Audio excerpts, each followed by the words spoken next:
27 তারিখ সকালবেলায় ওখান থেকে আমরা সকালবেলায় যখন গাড়িটা বাইর করি, বাইর করার পরে দেখতেছি যে গাড়ি নেই। পরে অনেক জায়গায় যোগাযোগ করলাম, এই গাড়ির কোনো হদিস পাইলাম না।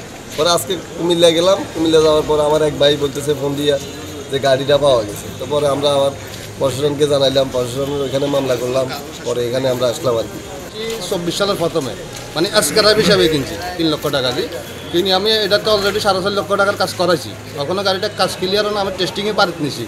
ওইখান থেকে গাড়িটা চুরি করে নিয়ে আসছি আপনার 27 তারিখ ভোরবেলায়।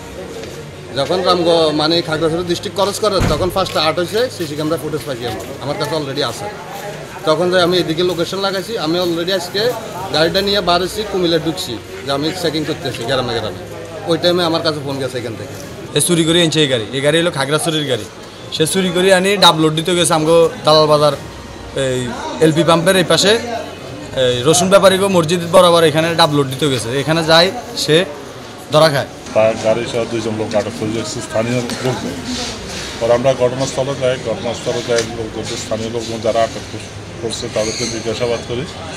জিজ্ঞাসাবাদ করলে তারা জানায় যে ড্রাইভার যে ও নিয়ে আসছে ডাব নেওয়ার জন্য, ওদের সাথে কন্ট্যাক্ট করছে ডাব নেবে, চট্টগ্রামে নেবে।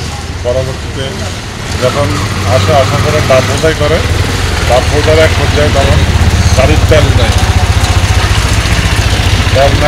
জানালে পরে ওরা বলতেছে কেন তুমি টাকা নেবে, তেল লোড করে নিয়ে আসো নাই কেন?